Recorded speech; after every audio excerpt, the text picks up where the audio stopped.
Welcome to the Frontier Preppers channel. My name is Billy, and today we're going to be talking about bugging out. But before we talk about bugging out, go check out our content, see whether or not you like it. If you do like it, subscribe, share our videos, like them, and most importantly, hit that notification. It allows you to get those notifications from YouTube that sometimes YouTube don't want you to receive. So, with that being said, let's jump into today's video. Alright everybody, it is a well-known fact that most preppers are fixated on bugging out. I'm gonna be brutally honest with y'all. There was a time in my life, in my youth, that I was very keen. I'm gonna have to bug out. I'm gonna get my bag and hit for the hills. The only problem was there's no hills in Florida, so hit for the Everglades. Well, that came with a lot of challenges because you think one thing and reality is another. And I will go hunting, 3, 4, 5 days, an entire week. And I gotta tell you something. Those were rough times. Mosquitoes were really bad. Using the bathroom in the woods, it gets tired. After a couple of days, digging holes and whatnot, it's not fun. Eating MREs seems to give you constipation. Having to boil water every single day is a pain in the behind. And having to take down your tent, put it back up again, because you're training, you're practicing, and you going to do it. Well, let me tell you something. It is no fun. It is no fun. So after doing that for several years, just going camping, going hunting, as most people call hardcore, which I don't consider it. I came to a realization.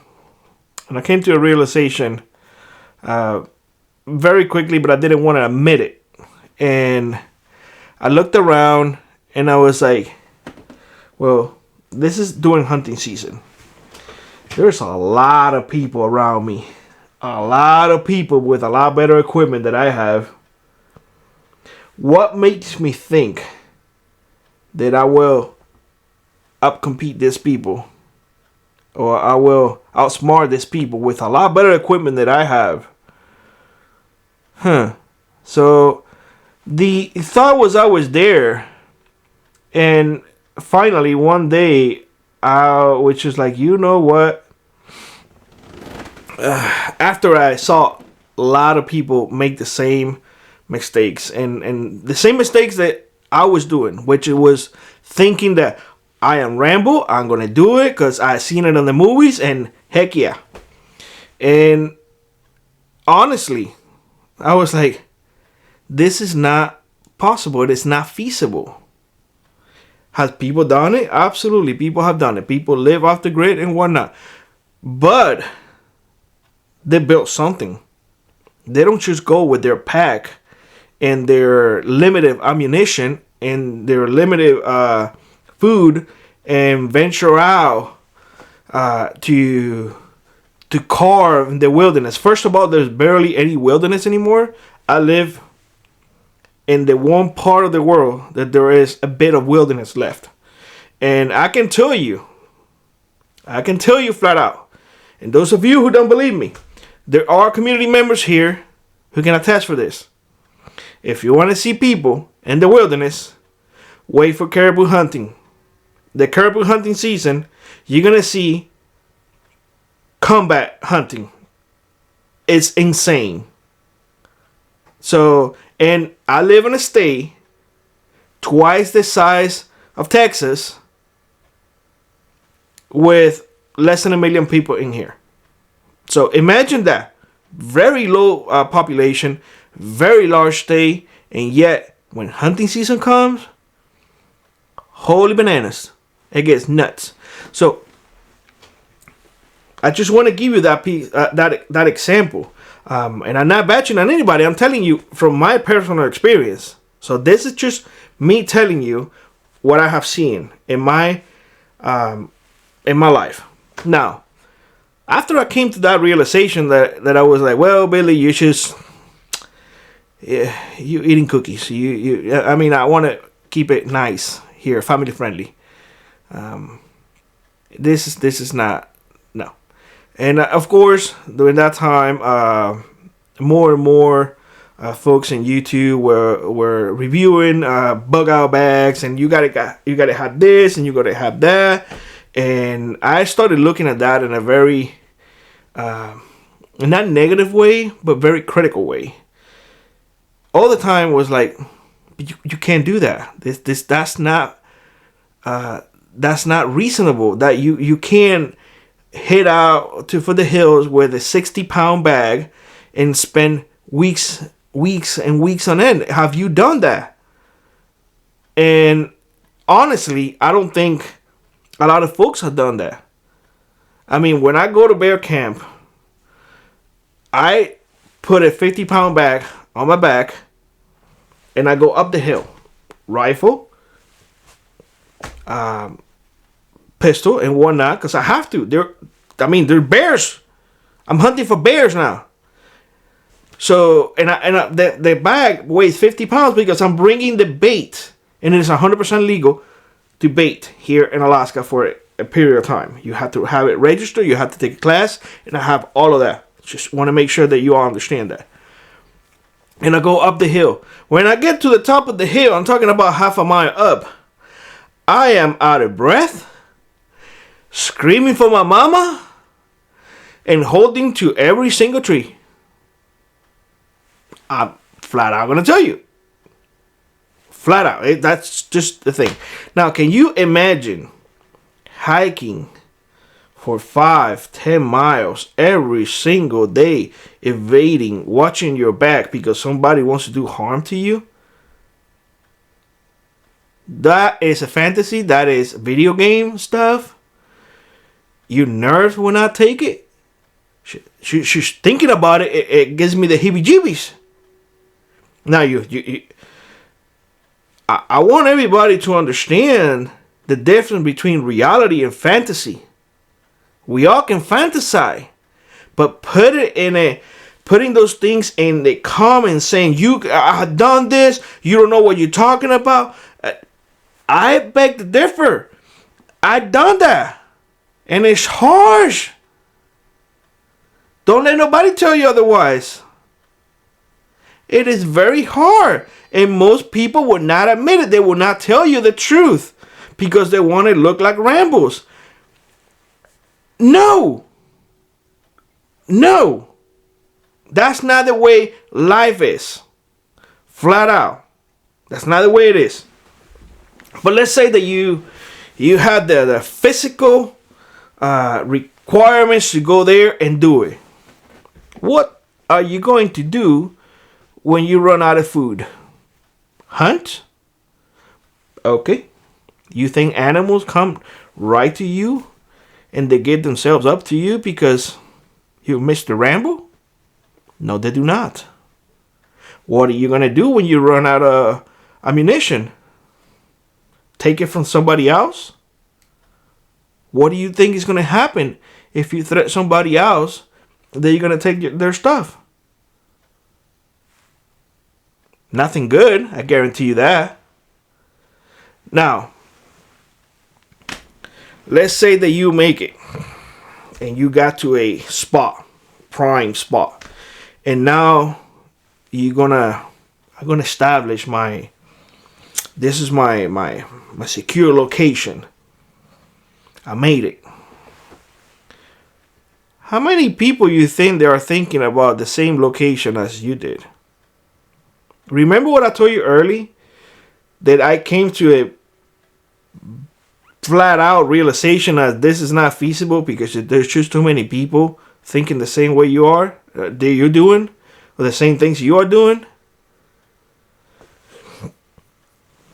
there's not a lot of space left. There's not a lot of space left. There's not a lot of wilderness. Most of the times, what you hear in the low 48 are management areas, which is hunting areas. Private lands, you think you're going to trespass in somebody's private property? Good luck with that.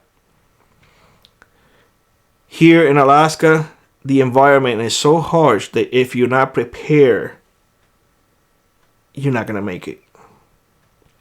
Don't live in a fantasy. I want to make sure that everybody understands that when you see those videos of those people telling you, you need to get your bug out, you got to do this because I'm I did it in the army and whatnot, and that whole fantasy.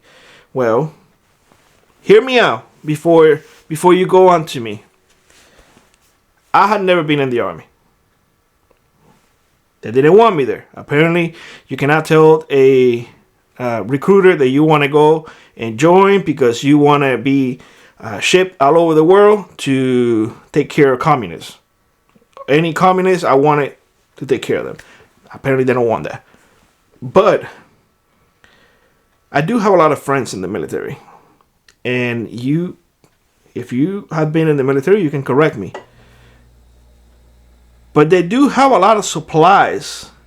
They do provide their soldiers with water, food, and shelter.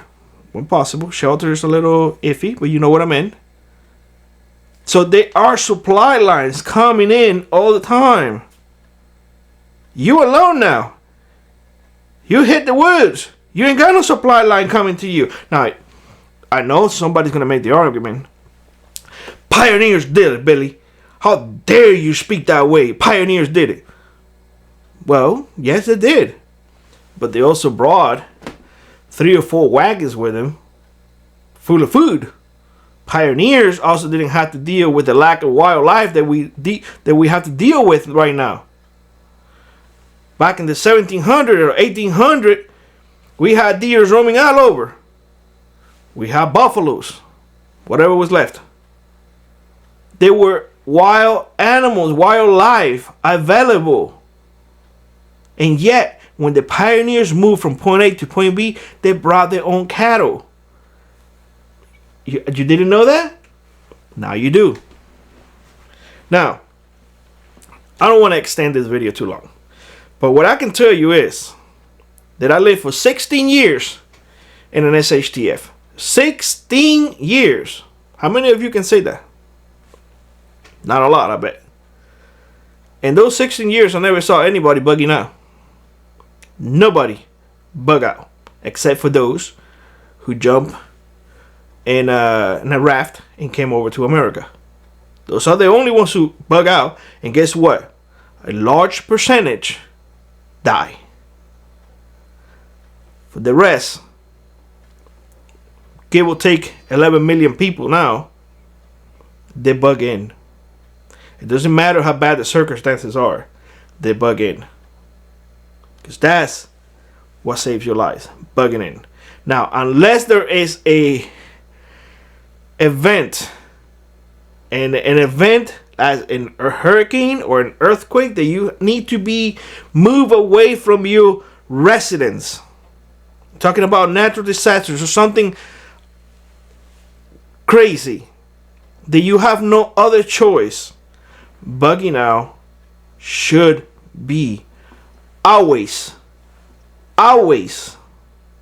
your last resource. With that being said, I'm going to ask you all to be polite in the comment section below. But please comment. Let me know if you get what I'm trying to say here.